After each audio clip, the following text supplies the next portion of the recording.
Assalamualaikum warahmatullahi wabarakatuh. Perkenalkan, saya Elsa Lestari dengan NIM 2283220034. Di sini saya akan menjelaskan tentang permasalahan pendidikan kejuruan.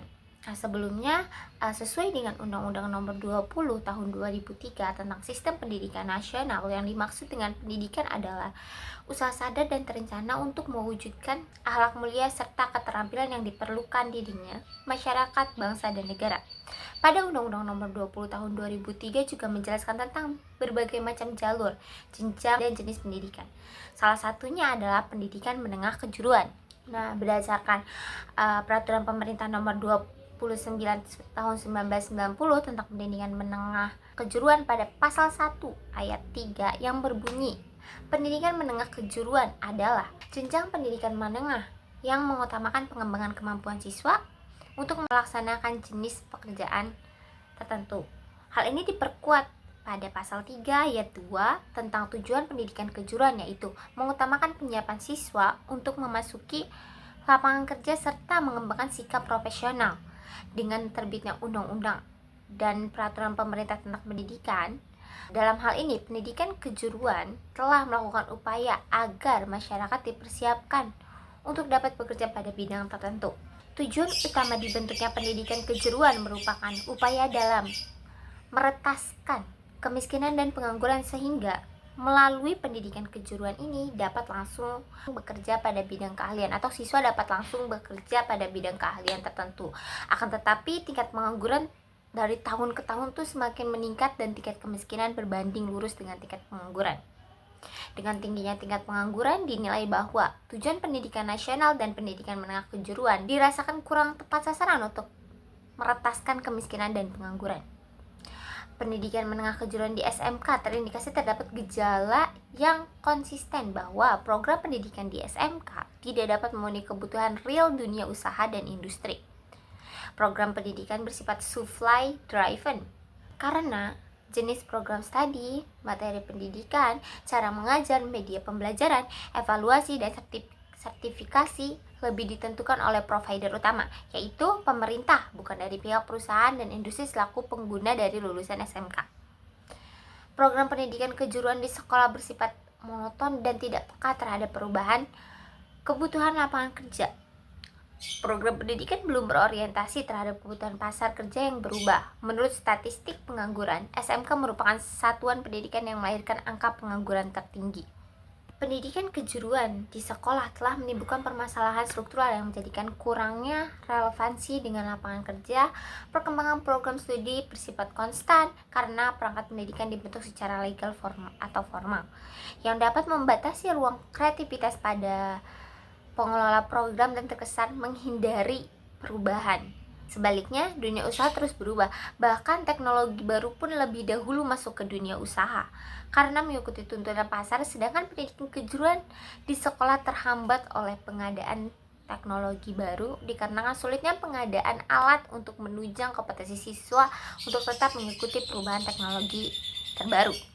Tujuan SMK dan relevansinya terhadap pengembangan kebutuhan dunia kerja sudah jauh dari tujuan awal SMK. Pendidikan kejuruan di sekolah atau SMK dibentuk oleh pemerintah berdasarkan Peraturan Pemerintah Nomor 29 Tahun 1990 tentang Pendidikan Menengah Pasal 3 Ayat 2 yang mengatakan tujuan pendidikan menengah kejuruan mengutamakan penyiapan siswa untuk memasuki lapangan kerja serta mengembangkan sikap profesional. Kondisi pendidikan sekolah menengah kejuruan saat ini mendapat perhatian khusus dari pemerintah, terutama terkait beberapa masalah yang dapat menghambat upaya pemerintah dalam memperbanyak lulusan SMK berkompetensi tinggi dan berkarakter untuk menyiapkan ketenaga kerjaan yang siap bersaing di era masyarakat ekonomi ASEAN khususnya dan era global umumnya. Adapun permasalahan dan tantangan yang terjadi di sekolah menengah kejuruan saat ini adalah sebagai berikut.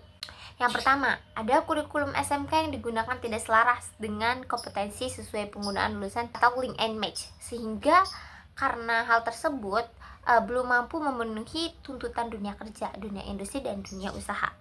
Yang kedua, ada kuantitas lulusan SMK yang tidak terserap di dunia usaha dan dunia industri cukup tinggi disebabkan adanya kompetensi lulusan.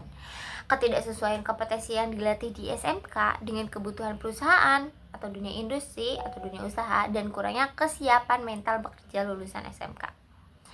Lalu ada pendirian SMK kurang memperhatikan dan tidak mementingkan potensi, kebutuhan, keterampilan, dan kearifan lokal di daerah masing-masing.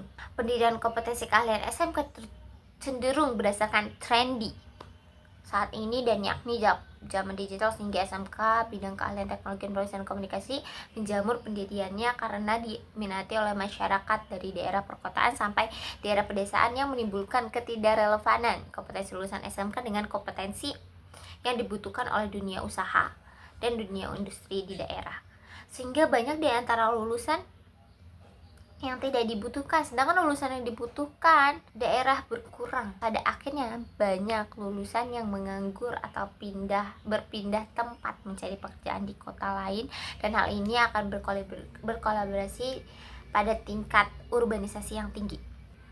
Lalu ada kurangnya jumlah guru produktif SMK dan kurangnya kualitas guru produktif SMK, serta tidak semua program studi yang ada di SMK ada calon gurunya di Lembaga Pendidikan Tenaga Kejuruan atau LPTK. Contoh program studi animasi yang ada di SMK di perguruan tinggi keguruan sampai saat ini belum ada program studi animasi yang ada masih sangat umum, misalnya pendidikan teknologi informasi. Hal ini akan berimbas pada lulusan SMK yang dihasilkan.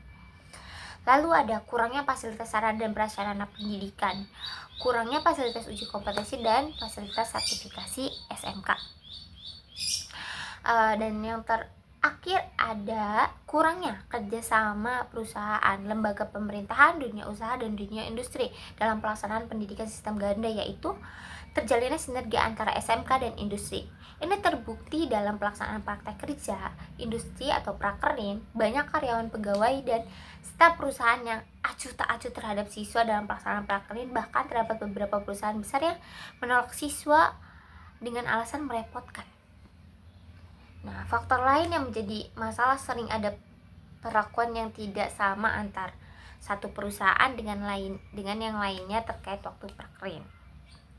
Lalu adapun persyaratan yang harus dipenuhi ketika mendirikan suatu pendidikan SMK agar permasalahan tersebut bisa diselesaikan. Yang pertama itu tersedianya sarana dan prasarana praktik yang sesuai dengan kejuruannya, adanya potensi sumber daya wilayah yang memerlukan keahlian kejuruan tertentu, adanya potensial lapangan kerja, lalu adanya pemetaan suatu pendidikan sejenisnya di wilayah tersebut, dan adanya dukungan masyarakat dan dunia usaha atau dunia industri yang dibuktikan dengan adanya dokumen tertulis dari masyarakat dan dunia usaha industri.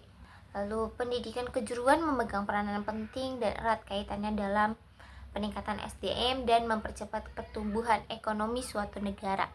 Semakin berkembang pendidikan vokasi dan kejuruan, suatu negara akan berbanding lurus dengan pertumbuhan ekonominya.